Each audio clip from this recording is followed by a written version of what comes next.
బాబీ గారు బాబీ గారు బాబీ గారు ఇక్కడ ఇక్కడ యా బాలకృష్ణ గారితో షూటింగ్ ఎక్స్పీరియన్స్ ఎలా ఉంది? అలానే బాలకృష్ణ గారి షోలో ఎన్టీఆర్ గారి పేరు మర్చిపోయారని చెప్పేసి నిరసన వ్యక్తం చేశారు ఫ్యాన్స్ సోషల్ మీడియాలో.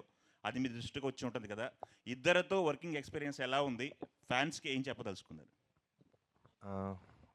నేను అంతకుముందు కూడా చెప్పానండి, బాలకృష్ణ గారితో తారక్ గారితో అంటే ఎంతమందికి దొరికితో తెలియదు అదృష్టం రామారావు గారి అబ్బాయితో అండ్ మనవడితో చేయటం. సో జయలవకుశ తారక్ గారితో చేసింది నా లైఫ్లో బిగ్గెస్ట్ అచీవ్మెంట్గా నేను ఎప్పుడు ఫీల్ అవుతుంటాను. అది ఎప్పటికీ ఉంటుంది. అలానే బాలకృష్ణ గారితో ఇప్పుడు సినిమా చేయటం డాకు మహారాజ్ అనేది మళ్ళీ ఎక్స్ట్రాడినరీ జర్నీ లాగా ఉంది.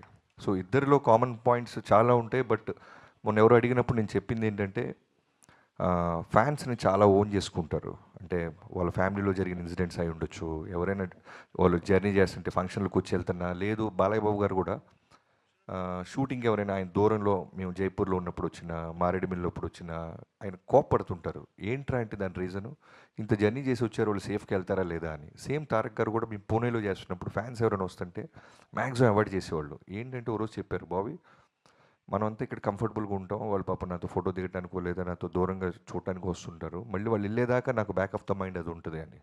సో నాకైతే ఈ రెండు కామన్ పాయింట్స్ చాలా బాగా అనిపించినాయి. అంటే బాబీ గారు ఒక్క నిమిషం బాబీ గారు, అదే ఈ షోలో ఎన్టీఆర్ పేరు ప్రస్తావించొద్దని ముందే మీకు సజెస్ట్ చేశారని తెలిసింది, అది నిజమేనా? ఏంటి? అంత డ్రామా జరగలేదండి, దాన్ని కవర్ చేయాల్సిన అవసరం కూడా లేదు. అవి ఏమి లేవు. అక్కడ స్లైడ్ అయిన ఫొటోస్ని అడిగారు బాలయ్య బాబు గారు, వాటికి నేను సమాధానం చెప్పాను, అంతే జరిగింది. తర్వాత మొన్న వంశీ గారు అన్నట్టు షో మధ్యలో గ్యాప్ వస్తూ ఉంటుంది. ఆ గ్యాప్ పంచులో ఒక క్యారెక్టర్ ఏదన్నా ఏదో ఒక సినిమా ఒకటి ఏదన్నా ఇలా ఉన్న సినిమాలో మా తారక్ అయితే చాలా బాగుంటాడు అని నాతో వంశీ గారితో అన్నారు ఆయన. అది అంటే రికార్డెడ్ ప్రోగ్రామ్ కాకపోవడం వల్ల అది బయటికి రాలేదు అంతే. తర్వాత ఆయనకి జైలో కూర్చున్న సినిమా చాలా ఇష్టం. సో దాని గురించి కూడా నాతో 2-3 సార్లు మాట్లాడారు. సో అవేమీ లేవు.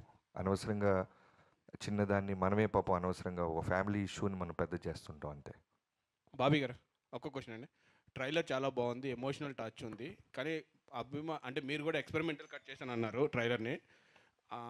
బాలకృష్ణ ఫ్యాన్స్ బీసీ సెంటర్స్ వాళ్ళందరూ డైలాగ్స్ ఎక్స్పెక్ట్ చేస్తారు, ఆ డైలాగ్స్ లేకుండా మీరు ట్రైలర్ కట్ చేశారు. ఇది మీ ఐడియానా లేదు అంటే బాలకృష్ణ గారు చెప్పారు?